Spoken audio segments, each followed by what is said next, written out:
Our number's a little down this afternoon. We had a huge number of visitors this morning, and so I know that Donnie and Joyce have a house full at their house right now, and so I'm glad you're here this afternoon. And did you hear any kind of commotion this morning as I was beginning to preach for not very long? I kind of almost lost my train of thought. I heard something kind of crack, I thought, and I saw my sister-in-law jump straight up, and instead of sitting by Steve, she rushed over and sat down by Ronnie. And I guess that fifth pew over, Steve said it broke on her.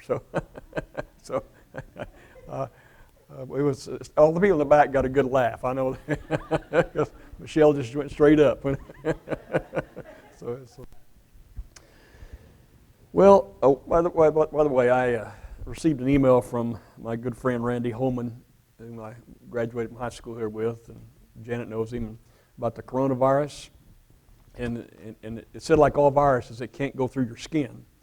It has to go through your face somewhere. And it said the number one thing to do is don't touch your face. Now, don't be around sneezing people. That said that, don't touch your face. I read that not too long ago, and you know how much off I touch my face? It's like I'm going to have my hands tied behind my back and I touch my face. It's constantly. So it's anyway, we're in Hebrews chapter 11. I'm going to just look at a short section of Scripture beginning in verse 13. Again, as a reminder of what we've been looking at in the book of Hebrews, is that people are growing weary, people are giving up, people are going back to what they knew before. But he comes along and now talks in chapter 11 about faith. And faith is not giving up, and it's not going back. It's staying with the course that God has set before us. And so he's been talking about the faith of Noah and the faith of Enoch, and he talked about the faith of Abraham. And we spent quite a few weeks looking at the faith of Abraham, just in the sense that we got to see Abraham's faith waver at times. He began to doubt at times. He began to be uncertain at times, just like we are. And yet, as it gets farther and farther along, it gets stronger and stronger, which is an encouragement to hopefully all of us. But in verse 13, he says this, and I've said all that up till now to make sure we remember what he's really getting to. All these people that he's been talking about were still living by faith when they died. Now that's an important, really important statement. They were still living by faith when they died. Even when they died, they believed that God exists and that God is a rewarder of those who diligently seek Him. They did not receive the things promised. They only saw them and welcomed them from a distance. And they admitted that they were aliens and strangers on earth.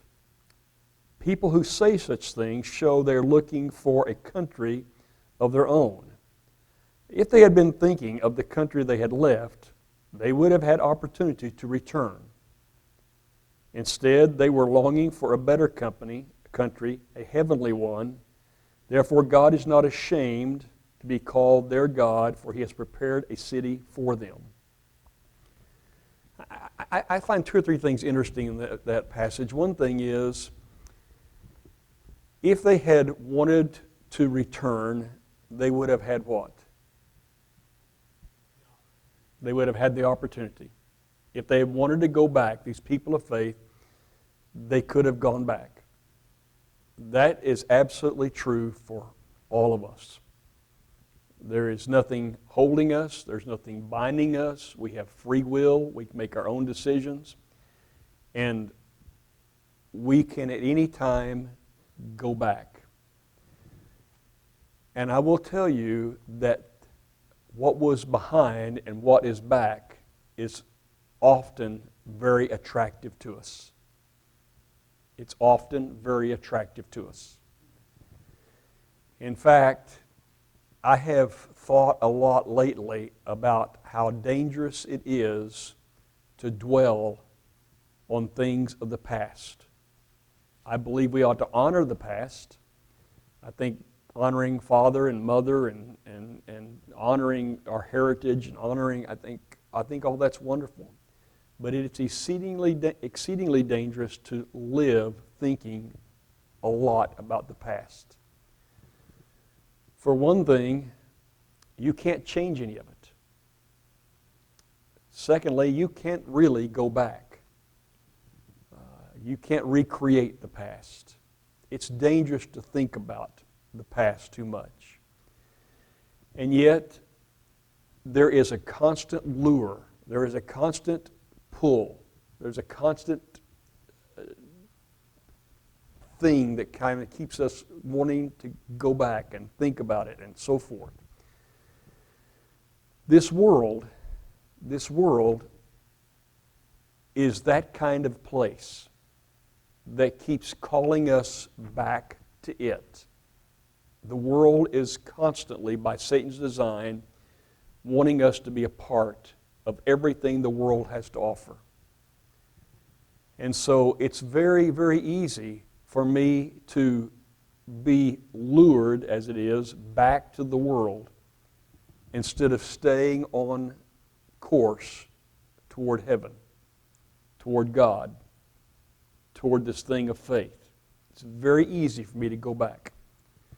And so if the least little thing happens to me, and sometimes several least little things, and maybe sometimes one great big thing happens to me, and I get, as we talked in our Bible class this morning, discouraged, or I get frustrated, or I get aggravated, the lure of this world is even greater at that moment. So I'm tempted just to pick up and go, and to say, I don't have to put up with this. I don't want to mess with this. I want to go back. But listen to what these people are doing. If they had been thinking of the country they had left, they would have had opportunity to return. If that's where they put their mind, they would have been able to go back. Again, as I've said dozens and dozens of times, what you focus on grows. Everybody remember that really well now? What you focus on grows. So if I'm focusing on the past, or that which is behind me, or that which I left, it gets what? Larger and larger, and it looks better and better, though it's really not better. Okay? If they had been thinking about it, they would have had opportunity to return. But instead, they chose to live as aliens in this world. Now what does that mean? What does it mean to be an alien in this world? All right, it's different. Have you ever gone to a place where you felt totally out of place? And in feeling totally out of place, you feel all by yourself, and you're not connected with anybody there. Isn't that a strange feeling? Isn't that a terrible feeling? An alien steps in to a new world and is very, very different from that world. Very different from that world. Doesn't know the customs, doesn't know the habits, doesn't know. They are truly strangers. And here, in this conversion process that takes place, we are converted in such a way that this which has been home to us and this world which has been so comfortable to us now becomes like foreign territory. It now becomes as though I've been here all my life, I'm like an alien in this world. And one would wonder how that could possibly be. How can that possibly be? Unless I change my mind and I change the course of action, and I may still live next door to the people I've always lived next door to. But my mindset is that I am not like this world any longer. And it is not my home, is what he's saying. Now watch this. This is really interesting to me. Instead, they were looking for a better country, a heavenly one. And I think that's interesting because I didn't know that God talked to Noah a lot about heaven. And I didn't know He talked to Abraham a lot about heaven. And I didn't know He talked to Enoch a lot about heaven. The ones I find Him talking most to about heaven is guess whom? In the New Testament, it's those who have been born again. It's Christians. We're the ones who get introduced to heaven over and over and over again. And so these people were looking for a better country. They're looking for a heavenly country.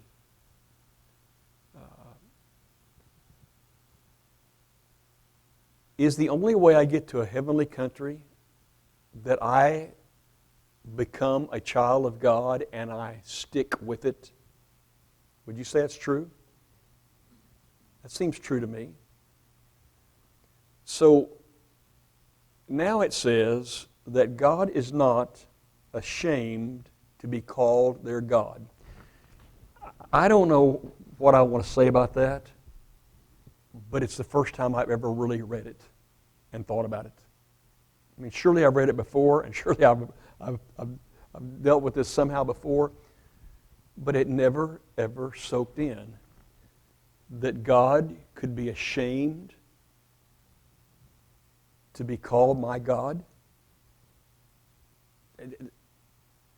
I don't know, something about that whole thing. And the context says that when I am falling in love with this world where I am supposed to have left, more than I'm in love with a country that I've not seen yet, then something about that bothers God or makes Him ashamed of my conduct in my life. And does that strike you as interesting at all? Or even bothersome? I don't want God to be ashamed of us. And so we come and we believe that there is something better waiting for us. And so because we believe that God is, and because we believe there's something better, we diligently continue to try to walk with God. So that when we die, we are like them. We're still living by what? Faith. And we're confident in that faith that there is a better home coming. Now, one more thing. That's also a hard thought and an unnatural thought for me to think. It is an unnatural thought for me to think that I am going to have another home in a better place, but I don't know where that place is. Do you know where it is? I know what it's called. It's called heaven, but I don't know where it is. And I have some imagery given in the book of Revelation about it's going to be pretty beautiful. And I have some imagery about it's going to be a place where nobody's going to have any more sorrow ever again. But I don't know where it is. And I don't know exactly how I get there, although I have that one illustration of angels carrying a person into the place of paradise. And yet I'm to live today so that this world is not so attractive to me, and that place is attractive to me, and I am confident that that place is in my future. And it's that mindset and that kind of thinking that keeps us from growing weary in well-doing and keeps us moving step by step in this thing called faith. Does that make sense to you? But I will tell you this. Some of the hardest work you and I will ever do happens up here in our minds.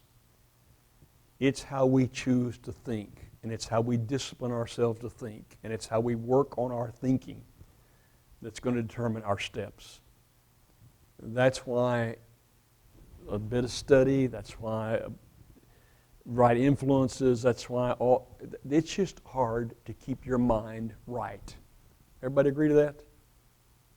Because I step out into another world where Satan is trying to destroy me, and it's primarily through my thinking.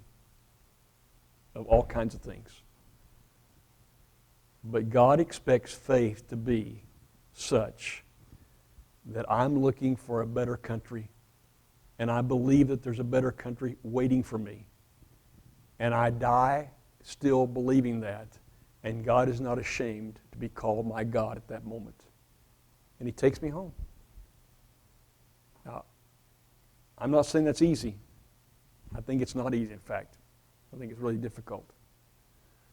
But it's what we've been called to. It's who we are. Ken, I'm not sure I can say what I'm thinking. That verse 16 about him being ashamed. It's talking about people. Well, how is this different than when he was so disgusted that he decided to destroy the world? He was ashamed of that particular. I don't know. I don't know. When he decided to destroy the world, he was so disgusted with the ugliness of sin that he just said, I'm not put up with it anymore. He found a handful of people in Noah's day when he did it that he thought were worth saving. In First Peter, 3rd chapter, it talks about demonic people back then in Noah's days that were so bad that there was no hope for them to ever come back to God, it says. And so they were put into a hell. Mm-hmm. And there's a discussion about when Christ died on the cross before he rose, that he went to them to give them their punishment. I mean, I don't know if it was so wicked back during Noah's days that God just saw there was no hope for man to come back except for a few. Well, I think God punished sin back in that day directly. I think He did it in Sodom and Gomorrah. I think what that passage really means is that when it says that God is not ashamed, I think if I go back into this world and I fall in love with this world, there are a lot of times I still call a God my God, and yet my world is really out there. It's not here. And I think He's ashamed that I'm calling Him His God, and I'm acting like that when I'm really of this world. He's looking for those few. And He's just been talking about Abraham and Noah. mm-hmm. And so he's talking about he's not ashamed. He's not ashamed of them because they died continually looking for this place that was to come. And I just think we have to be careful about falling in love with this world, and sometimes we're in love with it and we don't even realize it. And we need to keep our confidence in God and our trust in God. And in that passage again, it says, God so loved the world Yeah. that He gave His only begotten Son.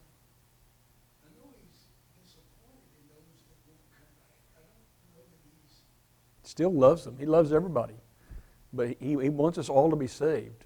But this book and this passage is about us staying the course. It's about us hanging on. And it's about us looking for something better. And we never give up on that better. So, I don't know. I just think that we need to be careful how we think about this world. It's easier for me to say that at my age than it was when I was 30. Okay? But that too is growth. That too is time spent living and seeing.